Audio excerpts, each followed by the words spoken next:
fact is, we are a community. We are a diverse community. We have different views. We come from different backgrounds. But we have one thing in common, and that's the most important thing in all of our lives, and that's our Jewish heritage. We all come from a tradition with a set of values that comes from our Torah that has made a difference in who we are and the place we have had in this world. Because, ladies and gentlemen, you want to know about the future? The future of the Jewish people depends upon what it depended upon 2,000 years ago.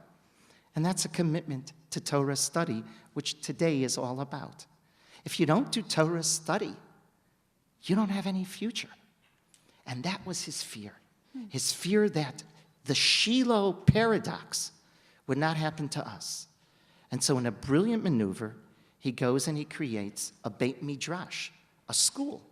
Because when you educate Jewish people, they thrive. And when they're ignorant, they die.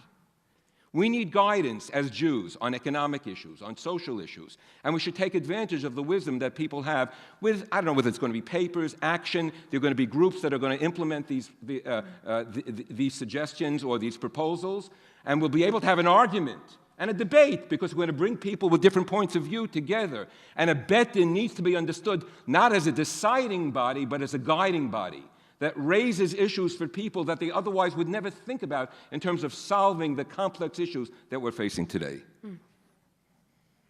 Agreed. Okay. Okay. Unfortunately, we agree on too much, but I just want to say at the end of the day, I mean, my money... We never talk to each other. That's why we're here.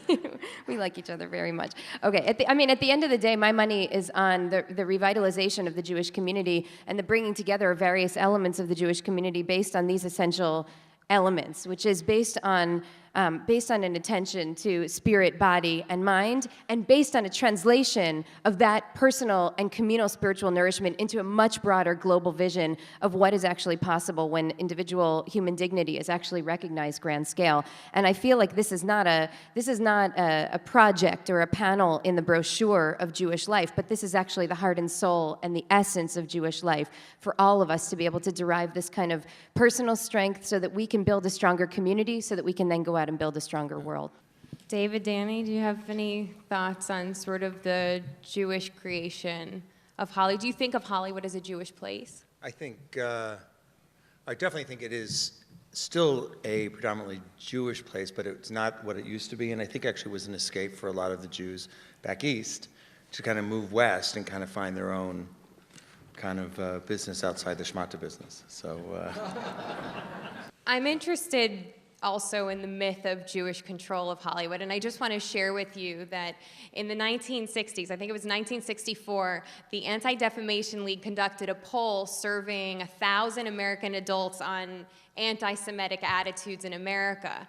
And at the time, one of the questions was, do you believe that the Jews pretty much run the television and film industries?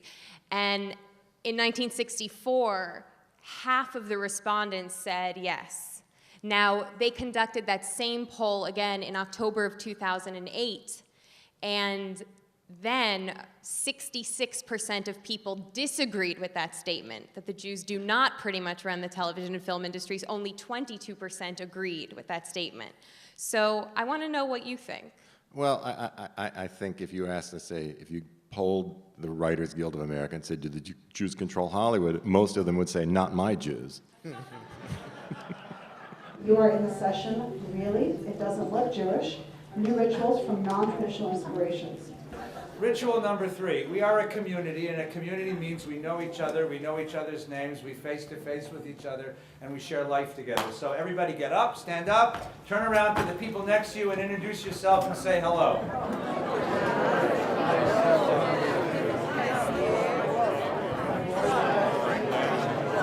Hello. You got a special hello.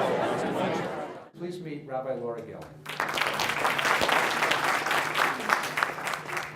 Thank you. It's a pleasure and an honor to be here. In that very same tractate in Brachot that we just heard about, we learned that we were supposed to say 100 blessings a day.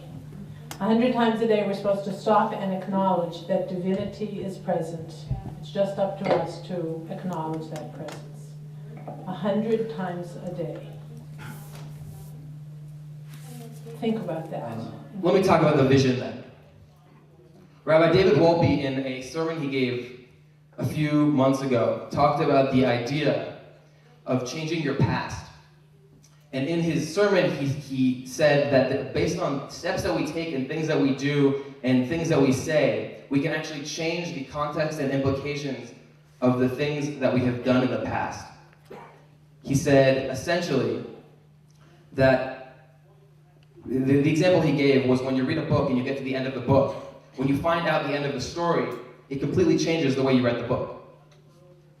So here's my vision. The first part of the vision is, in order to better our community in the future by changing our past, the first thing, every person in my situation who goes to Jewish school is required to take all the necessary classes, AP Calc, AP whatever, AP, and fundamentals of Islam and fundamentals of Christianity. And after that, fundamentals of Judaism first, but then after that, we have, thank you. Hello, my name is Lisa Edelstein. It's fantastic to be here.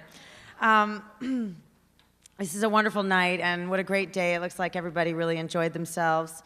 Tonight we're honoring Leonard Cohen. This is called Blessed Are You. Blessed are you who has given each man a shield of loneliness so that he cannot forget you. You are the truth of loneliness, and only your name addresses it.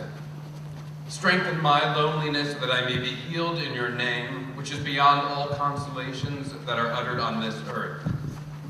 Only in your name can I stand in the rush of time. Only when this loneliness is yours can I lift my sins toward your mercy.